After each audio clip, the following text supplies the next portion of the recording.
Selanjutnya pengajian iftar bersama akan disampaikan oleh beliau Ustadz Mujiman. Waktu dan tempat kami persilahkan.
Assalamualaikum warahmatullahi wabarakatuh.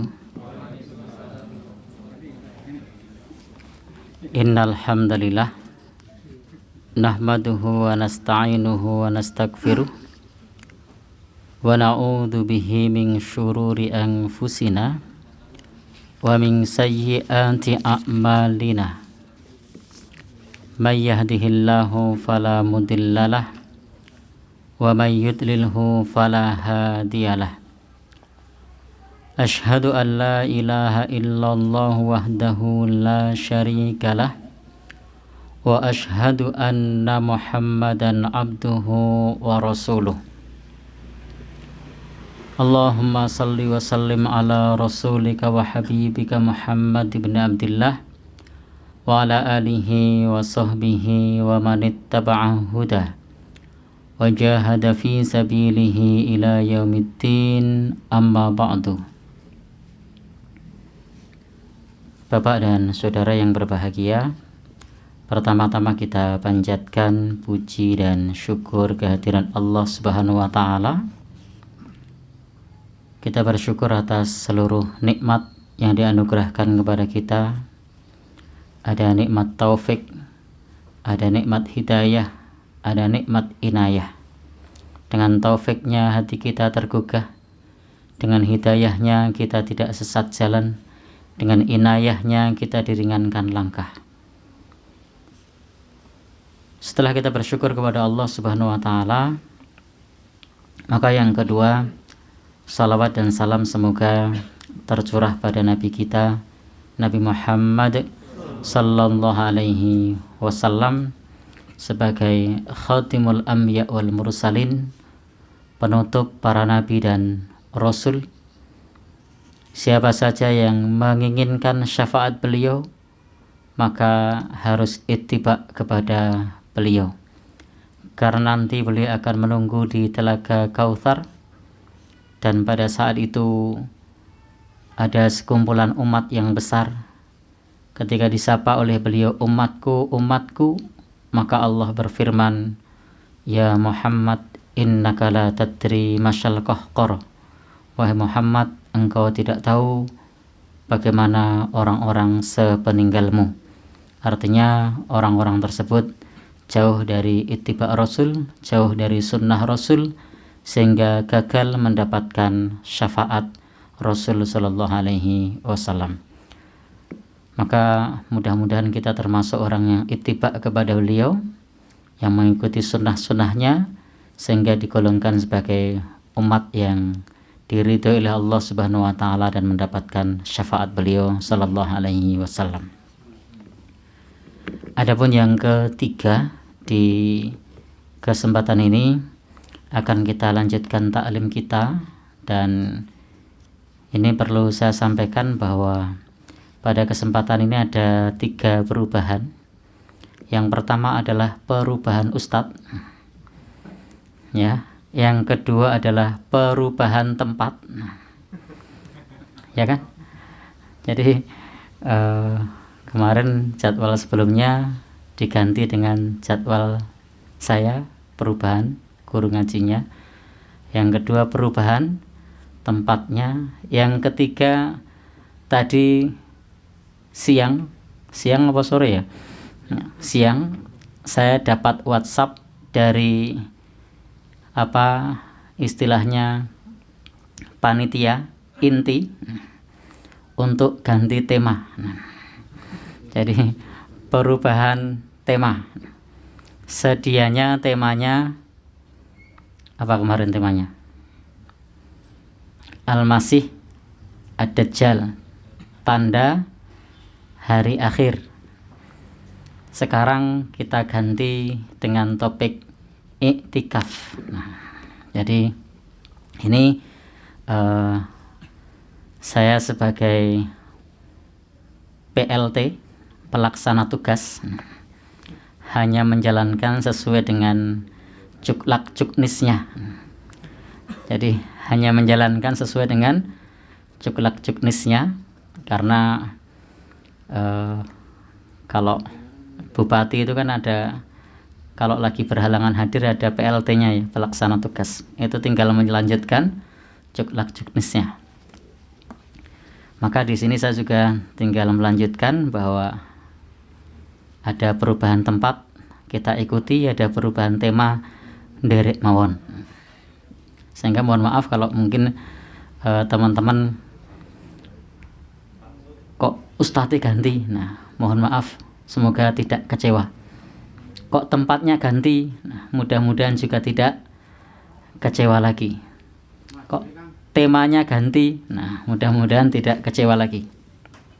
Insya Allah setiap langkah kita ketika kita niatkan lillahi subhanahu wa ta'ala, maka itu akan bernilai ibadah, akan bernilai pahala. Masih ingat kaidahnya, segala sesuatu yang mubah jika diniatkan lillah, maka sesuatu yang mubah tersebut bernilai ibadah. Jadi segala sesuatu yang mubah jika diniatkan lillah, maka sesuatu tersebut bernilai ibadah. Apa saja yang mubah. Tapi kalau yang haram diniatkan ibadah, tetap haram, tetap dosa. Malah dosanya double.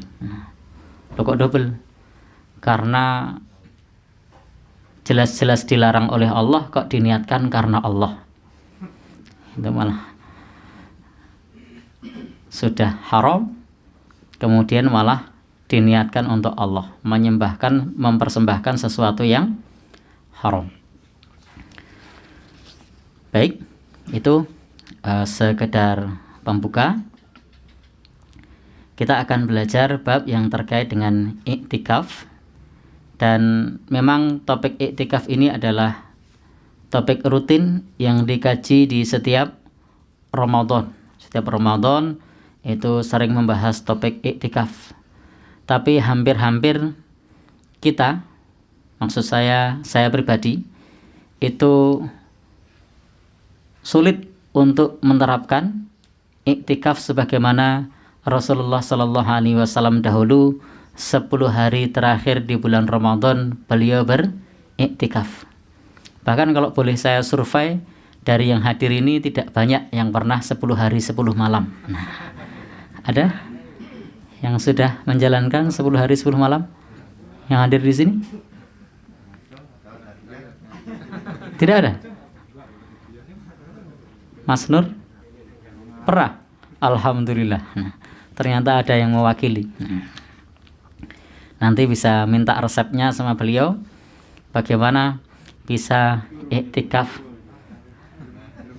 Oh, belum nikah. Ya. Jadi bagaimana bisa iktikaf 10 hari 10 malam. Jadi kita harus ingat bahwa iktikaf ini hukumnya adalah sunnah. Iktikaf itu hukumnya sunnah. Memberi nafkah kepada keluarga hukumnya wajib. Jadi memberi nafkah kepada keluarga hukumnya wajib. Maka tidak boleh pada saat kita melaksanakan iktikaf kemudian melalaikan tanggung jawab, melalaikan kewajiban. Kecuali kalau Anda pengusaha seperti Mas Anto, sehingga meskipun ditinggal iktikaf, itu usahanya masih tetap bisa jalan. Itu tidak jadi soal. Atau sudah punya tabungan yang cukup. Nah, Demikian pula kalau teman-teman sebagai karyawan atau sebagai pegawai negeri, itu artinya waktu kita sudah dibeli oleh perusahaan, sudah dibeli oleh kantor. Maka tidak boleh pada saat kita iktikaf kita merampas hak kantor, kita merampas hak perusahaan. Yang mestinya kita di kantor bekerja, mestinya kita di tempat perusahaan bekerja, kemudian kita meninggalkan tugas iktikaf. Ini tidak boleh. Maka kalau mau iktikaf bagi teman-teman karyawan atau teman-teman pegawai negeri, pastikan mendapat izin terlebih dahulu dari perusahaan terkait. Jadi silahkan, yang pegawai negeri juga silahkan mengajukan izin untuk iktikaf. Kalau diizinkan, maka baru kemudian menjalankan iktikaf yang 10 hari 10 malam tadi. Kenapa demikian? Karena tidak boleh bagi kita menjalankan sesuatu yang sifatnya sunnah kemudian melalaikan sesuatu yang sifatnya wajib. Sehingga tidak boleh kita meninggalkan kewajiban. Maka bagi kita kalau mau iktikaf, pastikan tadi kalau kita sebagai karyawan atau pegawai dan kita masih punya tanggungan, untuk menyelesaikan tanggungan kita terlebih dahulu, untuk izin terlebih dahulu. Maka memang iktikaf ini akan mudah bagi orang yang masih bujang. Tetapi ingat, meskipun kita masih bujang, kalau kemudian orang tua melarang iktikaf dengan alasan berbakti, maka lebih utama berbakti kepada orang tuanya di rumah dibandingkan kita iktikaf. Kalau alasannya berbakti, tapi kalau alasannya tidak jelas, itu lain cerita. Kenapa kok saya tidak boleh iktikaf? Tinggal kamu satu-satunya yang menemani ibu. Ibu sudah sakit. Kalau ada apa-apa siapa yang ngurus? Nah, berarti pada saat itu baktinya kepada orang tua pahalanya lebih besar dibandingkan dia meninggalkan orang tuanya iktikaf. Itu kalau masih bujang, dengan catatan larangannya untuk berbakti. Tapi kalau larangannya bukan untuk berbakti, maka itu lain cerita. Kenapa tidak boleh iktikaf? Pokoknya ora oleh. Apa mau ora oleh iktikaf? Sengit aku rong iktikaf. Misalnya. Maka yang semacam ini tidak wajib untuk ditaati. La ta'ata li makhluqin fi maksiatil khaliq. Tidak ada ketaatan kepada makhluk untuk bermaksiat kepada Allah Subhanahu wa ta'ala. Kenapa? Karena alasannya sengit atau kebencian misalnya. Itu tidak boleh. Maka tetap pergauli mereka dengan baik. Kalau mau iktikaf, iktikaf. Mau puasa dilarang sama orang tua, tetap puasa. Mau sholat dilarang orang tua, tetap sholat. Karena ini kalau puasa tadi wajib, kewajiban kepada Allah itu lebih utama. Sholat itu wajib, kewajiban kepada Allah itu lebih utama. Sementara kalau iktikaf tadi statusnya sunnah. Walaupun demikian, kalau alasannya adalah kebencian kepada sunnah, maka tidak boleh kemudian kita mentaatinya. Tapi kalau karena permintaan orang tua untuk berbakti, maka hendaknya dahulukan, utamakan berbakti kepada orang tua.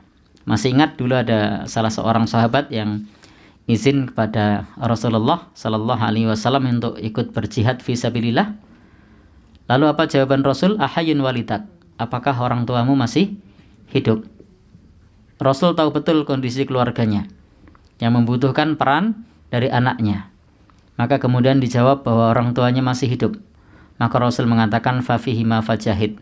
Maka jihadmu itu adalah merawat kedua orang tuamu. Jadi sekali lagi bahwa iktikaf itu meskipun sudah sering kita bahas bertahun-tahun, tetapi kita kadangkala terkendala adanya kewajiban lain yang menjadikan kita tidak bisa iktikaf secara penuh. Tidak bisa iktikaf secara penuh.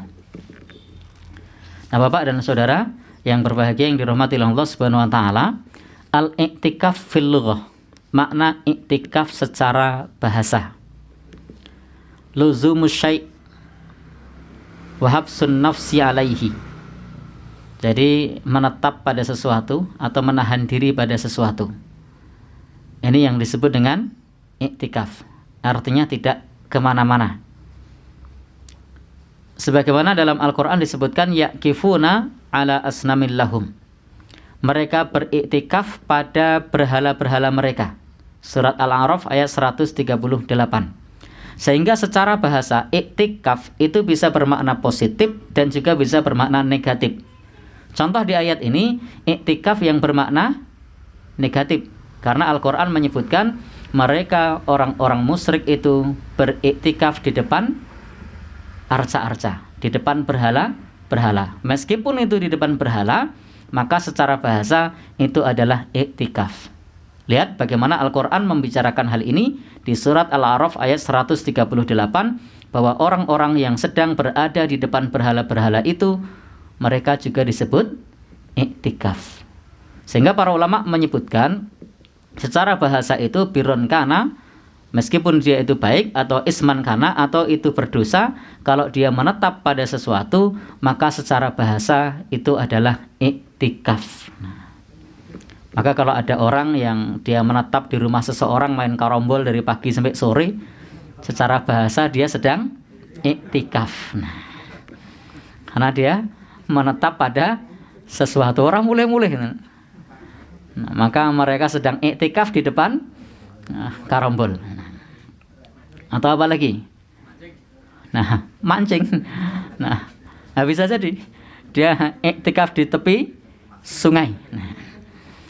Secara bahasa benar, karena sedang berdiam di suatu tempat dan dia tidak kemana-mana. Jadi maka jangan salahkan ibunya kalau nanti ditanya sama anaknya, ayah mana mah? Iktikaf. Ternyata ketahuan di sungai. Maka itu secara bahasa tidak salah, karena memang sedang berdiam diri di sungai. Dia tidak kemana-mana, dia di sungai itu. Atau biasanya lagi, naudzubillah, mudah-mudahan kita tidak dihindarkan dari perkara yang sia-sia, main catur dari malam sampai pagi, dari pagi sampai sore, atau di pos ronda. Itu secara bahasa juga bisa disebut iktikaf. Kenapa? Karena dia berdiam diri di depan catur tadi. Maka ini juga disebut iktikaf. Maka iktikaf itu bisa bermakna positif, bisa bermakna negatif jika yang dimaksud adalah secara bahasa. Maka tidak salah kalau ada orang catur lalu kita mengatakan lagi do iktikaf. Iktikaf di mana? Di depan catur tadi. Tentu kita sudah memahami bahwa iktikaf sudah menjadi istilah di dalam agama kita. Yang sudah menjadi istilah di dalam agama kita. Sehingga iktikaf itu pengertian secara syar'i, secara syariat disebutkan oleh para ulama adalah menahan diri atau berdiam diri di masjid dengan niat untuk mendekatkan diri kepada Allah Subhanahu wa ta'ala. Jadi iktikaf yang secara syar'i, secara istilah itu adalah harus berdiam diri di masjid, bukan di tempat lain. Meskipun berdiam diri di masjid, kalau niatnya ngobrol itu bukan iktikaf. Berdiam diri di masjid karena nunggu temennya, janjian misalnya, maka itu juga bukan iktikaf. Karena iktikaf itu harus terpenuhi dua rukun. Yang pertama adalah niat untuk ibadah. Yang kedua berdiam diri di masjid. Jadi menetap di masjid. Maka tanpa disertai niat, maka tidak disebut iktikaf meskipun Anda nginap 3 hari 3 malam di masjid. Sudah nginap 3 hari 3 malam di masjid, kenapa kehabisan bekal? Ada tidak orang kehabisan bekal mampir di masjid? Ada. Kalau mereka niatkan iktikaf, maka itu bernilai pahala. Tetapi kalau hanya diniatkan numpang cari makan, maka itu tidak masuk sebagai bentuk iktikaf. Maka Bapak dan Saudara yang berbahagia yang dirahmati oleh Allah Subhanahu wa taala, sehingga i'tikaf secara bahasa adalah di sini disebutkan kita berdiam diri di masjid ala sifatin makhsusatin li ta'atillah, dengan sifat khusus untuk taat kepada Allah Subhanahu wa taala. Yang dimaksud berdiam diri itu bukan diam. Karena selama ini ada sebagian kaum muslimin yang pernah saya jumpai secara pribadi, itu ada yang datang malam-malam ke masjid. Pada saat datang malam-malam di masjid, kemudian duduk menghadap ke arah kiblat, lalu diam saja. Nah, ini bukan i'tikaf. Itu pemahaman yang tidak pas tentang i'tikaf. Sudah benar dia punya niat, sudah benar dia menetap di masjid, tetapi kemudian diam saja. Nah, lalu dia mengatakan sedang i'tikaf. Itu bukan i'tikaf. Nah, karena i'tikaf itu dia ketika niat ibadah kepada Allah Subhanahu wa taala di masjid, maka kemudian diisi dengan zikrullah. Jadi diisi dengan zikrullah, bukan diam saja. Segala sesuatu yang di sana disebut nama Allah, maka dia termasuk zikrullah. Maka ketika kita i'tikaf, kita bisa melaksanakan banyak hal, termasuk tasbih, tahmid, takbir, tahlil. Itu adalah bagian dari zikrullah. Membaca Al-Quran bagian dari zikrullah. Salat sunnah bagian dari zikrullah. Bahkan kalau di masjid tersebut misalnya ada tausiah atau ada ustadz yang didatangkan daurah ilmu agama, kemudian kita menyimaknya, mendengarkannya, maka itu juga bagian dari zikrullah. Atau bahkan jika orang tersebut adalah orang yang punya ilmu, kemudian dia mengajarkan ilmu, maka mengajarkan ilmu itu juga sebagai zikrullah. Sehingga majelis ilmu itu termasuk halaqah zikir, atau termasuk zikrullah. Sehingga pada saat kita i'tikaf itu sebenarnya ada banyak aktivitas yang bisa kita lakukan, bukan hanya diam saja tanpa bergerak. Itu pemahaman yang tidak pas terkait i'tikaf. Faqad ajma'al ulama ala masyru'iyyatihi. Para ulama sudah ijma' bahwasanya i'tikaf itu disyariatkan. Jadi i'tikaf itu disyariatkan, para ulama sudah ijma'. Wa ajma'u aidan, para ulama juga sudah ijma', sudah sepakat bahwasanya ala annahu mustahabbun, bahwasanya dia statusnya adalah mustahab, sunnah, dianjurkan, laisa biwajibin, dan bukan sebuah kewajiban.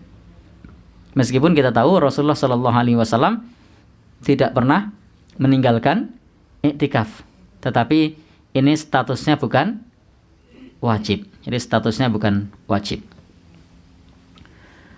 I'tikaf adalah salah satu cara. I'tikaf adalah salah satu cara untuk menggapai Lailatul Qadar.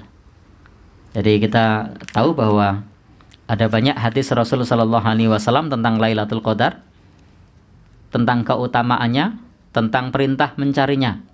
Sebagaimana Nabi mengatakan, taharrau Lailatul Qadri, carilah Lailatul Qadar. Ada banyak alternatif yang ditawarkan Nabi Shallallahu Alaihi Wasallam untuk mencari Lailatul Qadar. Misalnya beliau mengajarkan kepada kita fil witri, pada malam ganjil. Ada alternatif lagi, minal ashril awakhir, di 10 hari yang terakhir. Ini adalah alternatif pilihan-pilihan yang ditawarkan Nabi Shallallahu Alaihi Wasallam agar kita mendapatkan Lailatun Mubarakatun, mendapatkan malam yang diberkahi, yang disebut dengan Lailatul Qadar tersebut, yang di sana khairum min alfi syahrin, lebih baik dari 1000 bulan. Dan kita tidak tahu pasti di mana posisi Lailatul Qadar tersebut. Maka itu bisa dicari dengan i'tikaf. Setiap hari, setiap malam, setiap siang selalu ada di masjid. Sehingga insya Allah akan dapat. Insya Allah akan dapat. Karena kita di sana setiap hari. Berbeda kalau kemudian kita, bahasa saya Pak, mut-mutan. Kadang semangat, kadang tidak. Pas semangat, ternyata pas bukan Lailatul Qadar. Begitu malas, pas Lailatul Qadar. Maka i'tikaf itu adalah solusi bagi kita yang ingin mendapatkan Lailatul Qadar. Maka silahkan bagi yang punya waktu bisa diagendakan untuk bisa i'tikaf. Dan teman-teman yang biasa ngantor juga sebenarnya saat ini adalah tahun yang tepat. Tahun kemarin juga tahun yang tepat karena diperintahkan untuk bekerja dari rumah atau bahkan diliburkan. Dan juga banyak orang yang di PHK. Sehingga ini adalah saat yang tepat untuk mendekatkan diri kepada Allah Subhanahu wa Ta'ala. Termasuk saya secara pribadi, alhamdulillah di bulan Ramadan ini bisa menikmati taraweh, bisa menikmati membaca Al-Qur'an. Kalau sebelumnya kan tiap malam kesana gitu ya. Kalau ini alhamdulillah nikmat banget ternyata. Nah, baik, Bapak dan Saudara, ikhwas sekalian yang berbahagia yang dirahmati oleh Allah Subhanahu wa Ta'ala. Prinsipnya adalah kita mencari Lailatul Qadar. Apakah Lailatul Qadar itu terjadi setiap tahun? Maka jawabannya ya. Tanazzalul malaikatu warruhu fiha bi'idzni rabbihim min kulli amr. Itu setiap tahun. Tetapi proses turunnya Al-Qur'an jumlatan wahidatan itu hanya terjadi satu kali di zaman Nabi Shallallahu Alaihi Wasallam. Tetapi turunnya para malaikat itu terjadi setiap tahun. Sehingga di dalam hal ini ketika ada perdebatan di buku atau di artikel yang menjelaskan Lailatul Qadar misalnya hanya terjadi di zaman Nabi, maka itu maksudnya adalah proses turunnya Al-Qur'an jumlatan wahidatan. Itu sekali terjadi di zaman Nabi dan kita tidak tahu tanggal berapa, kapan, pastinya di bulan Ramadan. Tetapi setiap tahun tanazzalul malaikatu warruhu fiha bi'idzni rabbihim min kulli amr. Yang itu disebut sebagai khairum min alfi syahrin.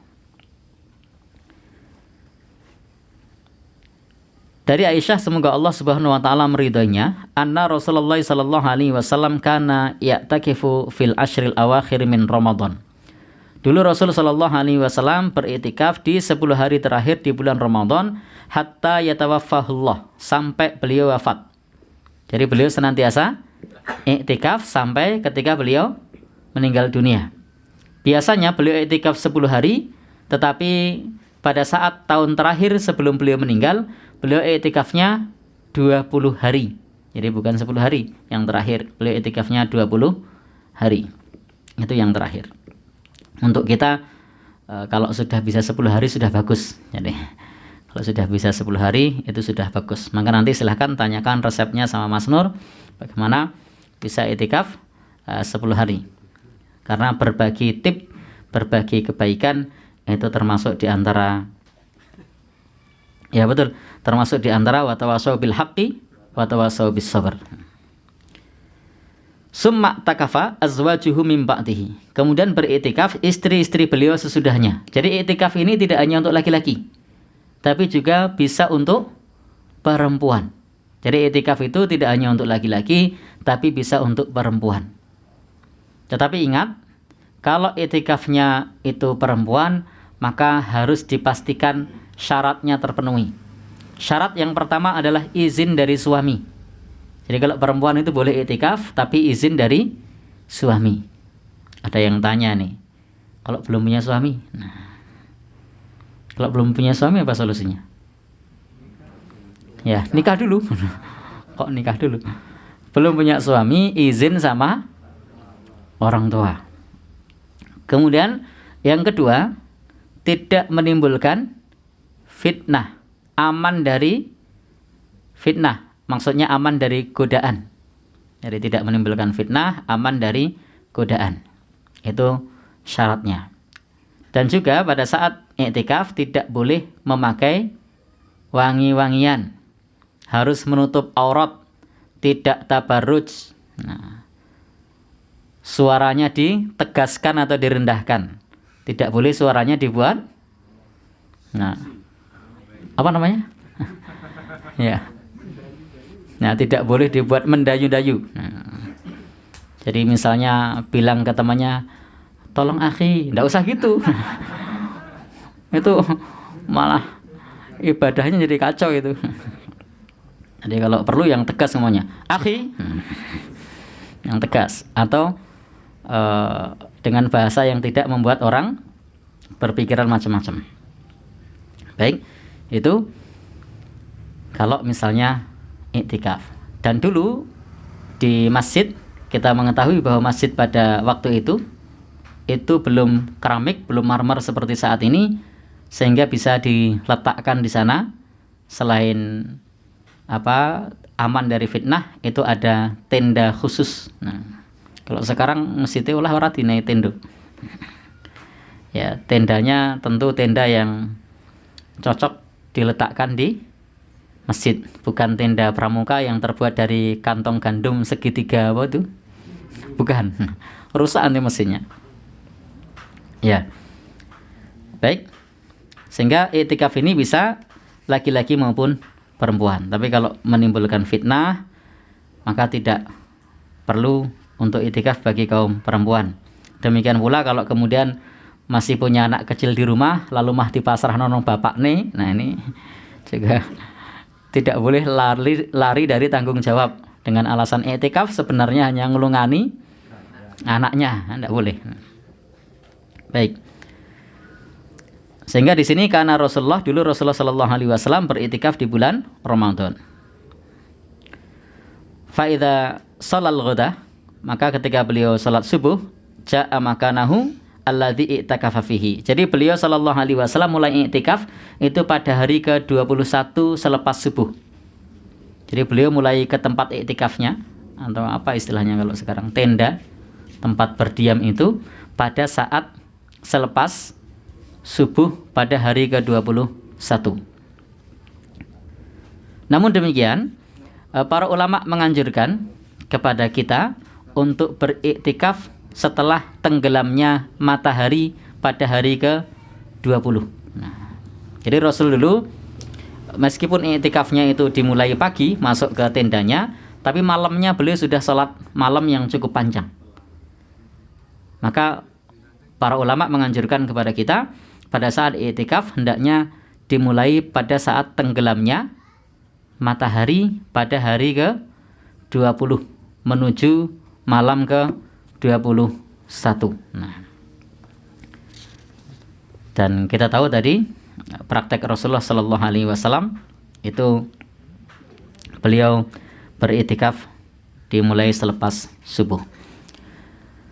Dan masih boleh pada saat kita iktikaf itu untuk bincang-bincang dengan istrinya, itu masih boleh. Istrinya datang ngirim buka puasa atau ngirim sahur, kemudian ngobrol dengan istrinya boleh. Bahkan disisiri oleh istrinya juga boleh. Jadi istrinya datang ke masjid, suaminya disisir, dijungkati, nah, itu boleh. Sebagaimana dulu annaha kanat tarajjulun Nabiy sallallahu alaihi wasallam wa hiya haidun wa huwa mu'takifun fil masjid. Dulu Aisyah radhiyallahu anha itu nyisir rambut Rasulullah padahal Aisyah sedang haid dan Rasul sedang iktikaf, dan beliau hanya melongokkan kepalanya keluar masjid. Apa itu bahasa yang tepat? Jadi manglung ya. Intinya begini loh. Nah, lalu kemudian disisir oleh Aisyah radhiyallahu anha. Nah, yunawiluha ra'sahu. Jadi dengan Aisyah meraih kepala Rasulullah Sallallahu Alaihi Wasallam dan disisir. Ini menunjukkan bahwasanya keluarga Rasulullah Sallallahu Alaihi Wasallam itu selain keluarga yang agamis, keluarga yang ahli ibadah, juga keluarga yang romantis. Nah, juga keluarga yang romantis. Saya sampai hari ini belum menjumpai ustadz-ustadz kita disisiri oleh istrinya. Nah, di masjid ya, pas iktikaf belum pernah lihat. Ya, maksudnya pas iktikaf di masjid ya, belum pernah lihat. Hatta sampai Mas Nuri sekalipun itu saya belum pernah lihat. Ya, nanti boleh dipraktekkan besok ya. Oh gitu. Baik. Dan iktikaf itu akan batal kalau dia keluar dari masjid. Jadi akan batal kalau keluar dari masjid. Artinya dia harus memulai lagi kalau dia keluar dari masjid. Kemudian iktikaf ini juga akan batal kalau nyun sewu hubungan layaknya suami istri. Wala tubashiruhunna, dan janganlah kalian istilahnya berhubungan layaknya suami istri, wa antum akifuna fil masajid, padahal kalian sedang iktikaf di masjid. Jadi padahal kalian sedang iktikaf di masjid. Apakah ketika iktikaf itu dipersyaratkan harus puasa? Jadi apakah iktikaf itu dipersyaratkan harus puasa? Prinsipnya iktikaf itu ada iktikaf yang sifatnya mutlak, tidak harus di bulan Ramadan. Jadi ada iktikaf itu sifatnya tidak harus di bulan Ramadan. Maka untuk iktikaf yang bukan di bulan Ramadan tentu tidak disyaratkan harus puasa. Sebagaimana dulu sahabat Umar bin Khattab itu pernah punya nadar. Jadi sahabat Umar bin Khattab itu pernah punya nadar, ya Rasulullah, wahai Rasulullah, inni kuntu nadartu, sesungguhnya aku dahulu punya nadar fil jahiliyah, pada masa jahiliyah, an a'takifa lailatan, untuk beriktikaf satu malam. Di mana? Fil Masjidil Haram, di Masjidil Haram. Iktikafnya ini malam. Kalau malam berarti tidak puasa. Maka kemudian Rasul mengatakan fa'uf binadrika, maka tepatilah nadarmu. Kalau sudah nadar, iktikaf menjadi wajib. Dan iktikaf tidak dipersyaratkan harus puasa dan tidak disyaratkan harus di bulan Ramadan. Tetapi kalau di bulan Ramadan tujuannya jelas, untuk menggapai malam Lailatul Qadar, untuk memperbanyak ibadah pada saat ibadah tersebut dilipat gandakan di bulan Ramadan. Adapun di bulan lain, kalau kemudian mau iktikaf dengan maksud mendekatkan diri kepada Allah, memperbanyak zikrullah, menenangkan pikiran, maka silahkan. Kalau itu bisa dikerjakan, boleh dikerjakan. Dan di dalam hal ini para ulama juga menjelaskan kepada kita, apakah iktikaf itu bisa dikerjakan di semua masjid atau hanya di masjid tertentu. Para ulama ketika membaca ayat wa antum akifuna fil masajid, sedangkan kalian beriktikaf di masjid, itu memaknainya adalah bisa di semua masjid. Jadi bisa di semua masjid. Sebagaimana Imam Malik menyebutkan, di setiap masjid yang di sana dikerjakan ibadah sholat 5 waktu, itu bisa dikerjakan untuk iktikaf. Jadi bisa dikerjakan untuk iktikaf. Dalam mazhab Syafi'i ada tambahan, tidak hanya dikerjakan sholat 5 waktu di sana, tetapi juga dikerjakan ibadah sholat Jumat. Kenapa? Karena iktikaf itu menetap di masjid. Kalau di masjid tersebut tidak dikerjakan jamaah sholat 5 waktu, maka dia pada saat sholat harus keluar, sehingga hikmah untuk ibadah itu tidak dapat. Pas sholat zuhur metu, kenapa orang jamaah? Sholat asar metu meneh, golek jamaah meneh. Atau malah sholatnya sendiri di situ, sehingga tidak ada hikmah ketika dia ingin memperbanyak ibadah. Maka carilah masjid yang di sana ada sholat jamaah. Jadi kalau masjidnya tidak ada jamaah, pas adzan dewe, qomat dewe, imam dewe, makmum dewe, sehingga hikmah untuk mendapatkan tadi banyak beribadah tadi menjadi tidak dapat. Apalagi kalau mau dapat jamaah harus woro-woro nelpon dulu, aku kancani jamaah misalnya. Ini kan trouble. Apalagi harus keluar ke masjid lain karena di masjidnya tidak ada orang. Jadi prinsipnya meskipun musola, kalau di tempat kita biasa disebut musola, itu boleh untuk iktikaf dengan catatan sebagaimana yang disebutkan oleh Imam Malik.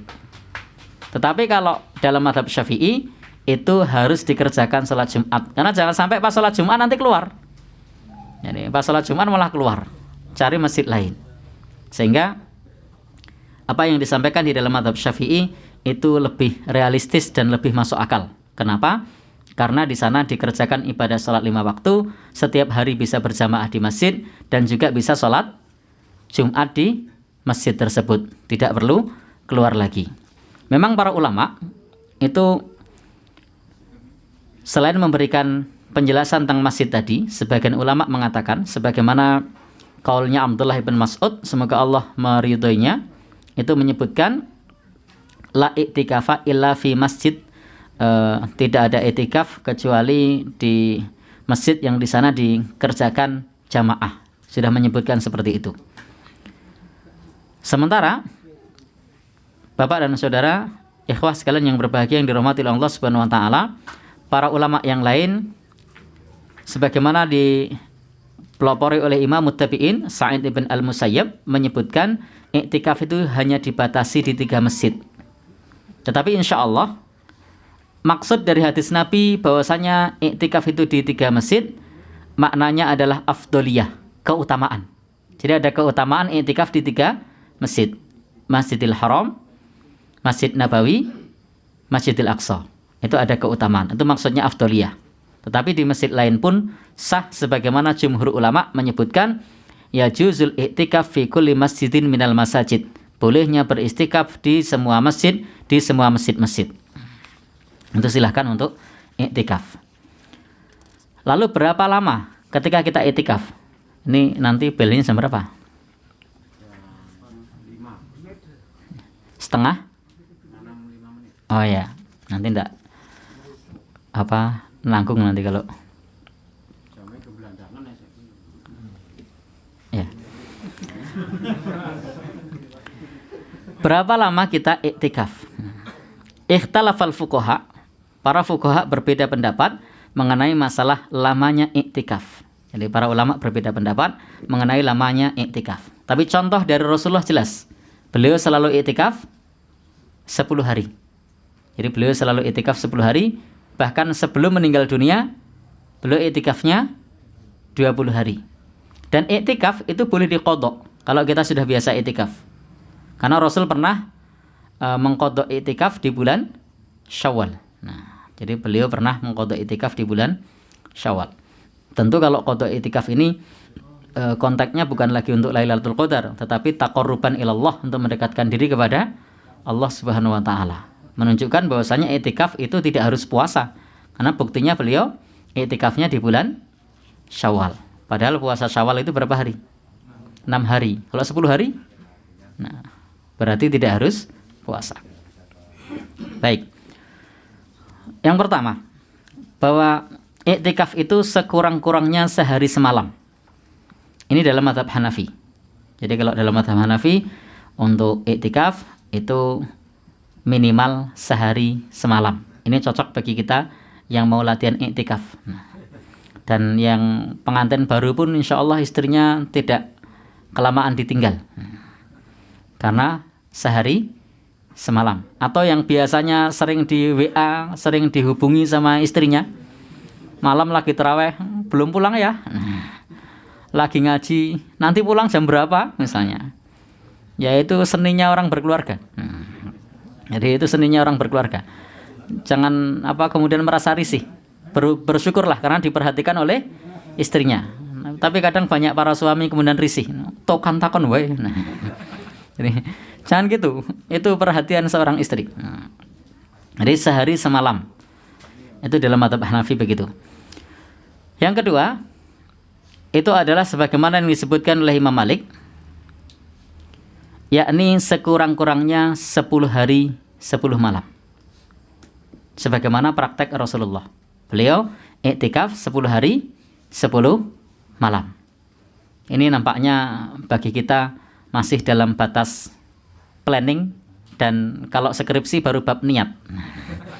Jadi karena skripsi itu kan ada bab niat, ada bab 1 dan seterusnya. Baik.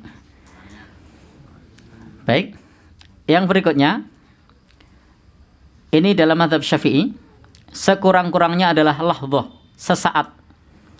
Wala hatta li aktsarihi, dan tidak ada batasan untuk banyaknya.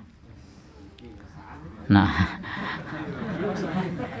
sekarang pertimbangannya kemudian teman-teman di sini bukan masalah rojih atau tidak. Tapi pertimbangannya adalah cocok atau tidak. Ini jadi problem ini. Ya betul. Dalam mazhab Syafi'i begitu. Sekurang-kurangnya itu adalah sesaat dan tidak ada batasan mengenai lama banyaknya. Jadi berapa harinya tidak ada batasan. Dan inilah dalam mazhab Syafi'i. Maka untuk teman-teman yang baru belajar iktikaf, maka silahkan untuk iktikaf barang sesaat setelah taraweh, pulangnya agak malam. Ditanya istrinya, kok pulang malam ya? Iktikaf. Itu boleh. Jadi di sana baca Quran, di sana banyak zikir, lalu nanti pulang jam berapa? Nggak usah banyak-banyak, nggak usah lama-lama. Pulang sebelum sahur misalnya. Itu boleh. Ini bagian dari pembelajaran bagi kita untuk beriktikaf. Bapak dan saudara yang berbahagia yang dirahmati oleh Allah Subhanahu wa taala, maka dianjurkan bagi kita untuk punya niat untuk beriktikaf, karena ini adalah salah satu di antara sunnah Rasul sallallahu alaihi wasallam. Dan sunnah Rasul kalau bisa kita kerjakan, maka itu adalah 10 hari terakhir. Dan iktikaf yang wajib itu adalah ketika kita bernazar. Maka kalau nazar, maka iktikaf tersebut wajib untuk dikerjakan. Tetapi kalau tidak nazar, maka hendaknya kita mengukur kemampuan dan melihat tanggung jawab kita, melihat segala sesuatu yang menjadi beban kewajiban kita, hendaknya jangan sampai kemudian kita lalaikan. Karena tidak boleh kita melakukan sesuatu yang sifatnya sunnah, tetapi kemudian kita malah melalaikan kewajiban kita. Demikian untuk pembahasan kita bab yang terkait dengan iktikaf. Kalau ada kurangnya mohon maaf, dan ini mohon maaf tidak kita buka tanya jawab karena waktunya tidak memungkinkan untuk tanya jawab. Jadi apa istilahnya, cukup pra cukup. Yes, segini pembahasan kita tentang iktikaf. Insya Allah bisa kita lanjut di kesempatan yang lain, di waktu yang lain, di topik yang sama atau topik yang berbeda. Billahi taufik wal hidayah. Wassalamualaikum warahmatullahi wabarakatuh. Waktu dan tempat kami kembalikan kepada Bobo Pranoto Hadicoro. Assalamualaikum warahmatullahi wabarakatuh.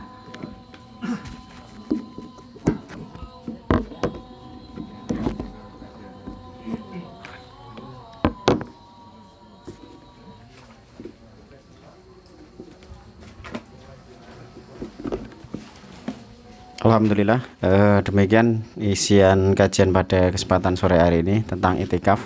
Saya tadi ada bisik-bisik dari Mas Nur, tip bisa 10 hari terakhir, 1 urung degarwo, yang kedua karena tugas. Nah itu monggo dianu.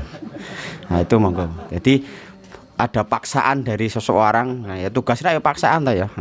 Kuwi insyaallah iso. Demikian karena waktu sudah menjelang buka, wis buka, monggo dipun rehapi kanthi prayogan penggalih. Kita tutup pengajian pada sore hari dengan alhamdulillah dan doa kafaratul majelis. Subhanakallahumma wa bihamdika asyhadu an la ilaha illa anta astaghfiruka wa atubu ilaik. Assalamualaikum warahmatullahi wabarakatuh. Yon sewu monggo pun unjuk pun dahar. Hanya ngapunten niku unjukane pertalit.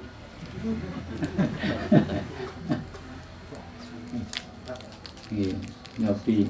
Katanya Mas Bambang rampung nanti kan.